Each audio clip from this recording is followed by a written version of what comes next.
বাড়ি থেকে বেরোনোর আগে আমি একদমই জানতাম না আজকের দিনটা আমার এত ভালো কাটবে। আজকে আমি, আমার দিদি, আমার মা চলে গেছিলাম কারেন্টের অফিসে। তার আগেও অনেক জায়গায় গেছি, সেটা আর ভিডিও করা হয়নি। তো যাই হোক, আমাদের কারেন্টের অফিসটা আগে বাজারের ওপরে ছিল, আর এখন সেটা এতটা ভেতরে চলে এসেছে না, কি বলবো। এখানে আসতেই আমাদের 50 টাকা খরচ করে বাড়ি থেকে আসতে হয়, আবার যেতে হয়, কত কষ্টের বিষয়। কারেন্টের অফিসের পাশেই নাকি শ্মশান আছে, তো আমি জীবনে কোনোদিনও শ্মশান দেখিনি, তাই ভাবলাম আজকে যাওয়া যাক। আর আমার দিদিও যেতে চাইছিল, এর জন্য যাচ্ছিলাম। আমরা যাচ্ছি গাইজ। আমাদের তেহট্টতে সবাই তো জানো যে তেহট্টতে একটা শ্মশান হয়েছে। আমিও জানতাম, কিন্তু কোনোদিনও আসা হয়নি এখানে। আজকে আমি, আমার মা, আমার দিদি, ভাগ্নি সবাই এসছি এদিকে, মানে একটা কাজে এসেছিলাম। ঘুরে ঘুরে গেলে পরে এই শ্মশানেই নিয়ে আসবি ঘোরাতে। अभी मैं गाली नहीं दे सकता। नहीं, गाली नहीं देना। अब फैमिली নবদ্বীপে না, নবদ্বীপে গেলে অনেক টাকা খরচ হয়ে যাবে। নবদ্বীপে তো আমি কিছুই চিনি না। আর তেহট্টতে যদি আমার মরাটা পুরো আসতাম, আমি তেহট্টবাসীর কাছেই থাকলাম। स्मार्ट तो मैं बचपन से ही हूँ। আমার এলাকায় ভগবান তো রাস্তাটা অন্য কোনো কুকুরের ভিতর ঢুকাই দেবে না, আমি এনদে ঘুরে বেড়ালাম। কুকুরের ভিতর ঢুকাই দেবে না? অত পুণ্যি করিনি রে, ভূত এই ঘুরলাম। ওই দেখো,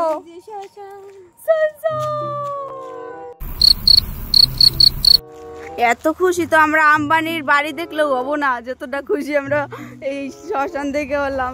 ওটা চুললে না কি কয়, সেটা কি কয় রে, এত বড় কেন? কত উপরে, ওই জায়গা দিয়েই মনে হয় উঠলে পরে ধোঁয়াটা ওই স্বর্গে চলে যায় না? आप कहाँ के ज्ञानी बाबा? জানি না রে। পুরাই তো ভিতরে। এ ভিতরে যাস না, ভূতে ধরবে না। ব্যাং সত্যি জীবনে প্রথমবার কোনো শ্মশানে আমি আসলাম, আর এসে আমার তো ভয় ভয় লাগছিল, কিন্তু আমার দিদির কথা শুনে একটু সাহস পাচ্ছিলাম। আমার দিদি বলছিল শ্মশানটা নাকি সব থেকে পবিত্র জায়গা হয়। এখানে কটা কাকুও বসেছিল, আমি বলছিলাম তোমাদের ভয় লাগে না? বলছে আমাদের ভয় লাগে না, আমরা মাঝে মধ্যে এখানে এসে বসে থাকি। তারপরে একটা কাকিমা চলে আসলো আমাদের কাছে, আর আমাকে এসে বলছে তুমি বিপাশা না, তুমি ভিডিও করো না? আমি তোমার ভিডিও দেখি। সত্যি কথা বলতে এই কথাগুলো শুনলে যে আমার এতটা ভালো লাগে, কি বলবো। উনি আমাকে চিনতে পেরে আমার সঙ্গে কথা বলতে আসলেন, আমার খুবই ভালো লেগেছে। ওইখান দিয়ে একটু ঘোরাঘুরি করার পর আমরা চলে এসেছিলাম বাইরের দিকে, আর বাইরের দিকে এখানে একটা হাট বসে। তো এই হাটের এখানে ঘাস হয়েছে, আমরা ঘাসের ওপরে বসেছিলাম, কারণ হাঁটতে হাঁটতে অনেকটা ক্লান্ত হয়ে গেছিলাম। আমার ভাগ্নির অনেক জিনিসপত্র হাতে ছিল, কারণ অত ছোট বাচ্চা, ওর সব কিছু নিয়ে আমাদেরকে ঘুরতে হবে, ওর খাবার দাবার সব কিছু। তো যাই হোক, ওখানে বসেছিলাম। তারপরেই আসলে আমার সব থেকে স্পেশাল মোমেন্ট, এই বোনগুলো আমাকে বলছে যে তুমি বিপাশা না, আমি তোমার ভিডিও দেখি। আমার সঙ্গে ছবিও তুললো, আর আমার এতটা ভালো লাগছিল না, খুবই ভালো লাগছিল। এই জিনিসগুলো হয়তো সবার কাছে ছোট্ট একটা বিষয় মনে হতে পারে, কিন্তু আমার কাছে অনেক বড় একটা ব্যাপার, অনেক বড় একটা পাওনা। ওখান থেকে সোজা আমরা চলে এসেছিলাম আরেকটা দিদির বাড়িতে, মানে যাচ্ছিলাম আর কি। এখানে আমাদের পাড়ার একটা মেয়ে আর কি বিয়ে হয়ে গেছে, ওরা এইখানে ভাড়া বাড়িতে থাকে। আর আমার মায়ের এই বাড়িতে আসার অনেক ইচ্ছা ছিল। ওই যে হলুদ রঙের নাইটি পরা যে মেয়েটা, ওইটা হচ্ছে আমাদের পাড়ার একটি মেয়ে।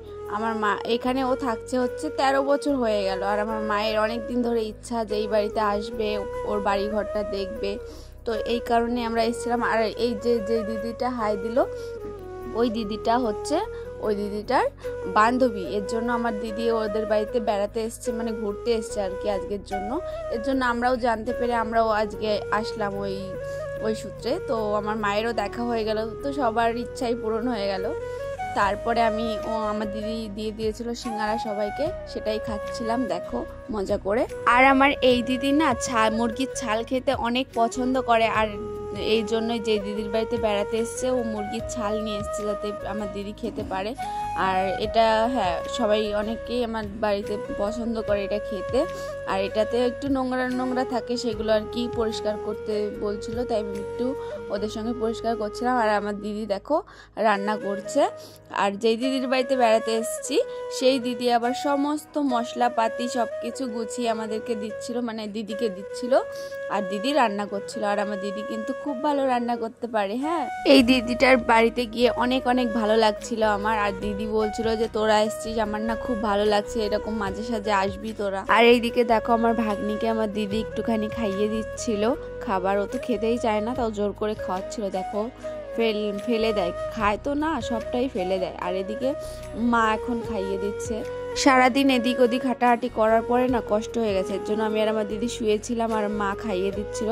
তার একটু পরেই রান্না হয়ে গেছিল আর আমার দিদি খেতে দিয়ে দিচ্ছিল সবাইকে। আর আমার পলি দিদি তো আজকে হচ্ছে মানে যেদিন আমরা গেছিলাম সেদিনকে একাদশী ছিল, আর আমার দিদি একাদশী পালন করছিল, এর জন্য ও খায়নি, ও বসেছিল। আমি আর আমার মা খেতে বসে পড়েছিলাম। সারাদিন এদিক ওদিক ঘোরাঘুরি করছিলাম, তো ক্লান্ত হয়ে গেছিলাম। ভিডিওটা তো আমি মাঝপথে শুরু করেছিলাম, কিন্তু তার আগেও অনেক জায়গায় গেছি। তো যাই হোক, এরপরেই খাবার খেয়ে নিচ্ছিলাম। আর খাবারটা কিন্তু খুবই ভালো খেতে হয়েছিল, খুবই সুন্দর রান্না হয়েছিল। তোমরা কে কে মুরগির ছাল খেতে পছন্দ করো অবশ্যই আমাকে কিন্তু জানাবে। আমাদের ফ্যামিলির আমার মা আমার দিদিরা খুবই পছন্দ করে মুরগির ছাল খেতে, আমি মোটামুটি ভালোই খাই আর কি। খাওয়া দাওয়া করার পর আমার দিদি বসে পড়েছিল SIR এর ফর্ম ফিল আপ করার জন্য। তারপরে আমরা চলে গেছিলাম মানে আমার দিদির ছবি তুলতে। ওর ছবি তোলা ছিল না, তো সবারই তো ছবি লাগবে, এর জন্যই আর কি ছবি তুলতে চলে গেছিলাম। তো যাই হোক বন্ধুরা, আজকের ভিডিওটা আমার এই পর্যন্তই। দেখা হচ্ছে অন্য কোনো একটা ভিডিওতে, ততক্ষণের জন্য টাটা। তোমরা অনেক ভালো থেকো, লাভ ইউ।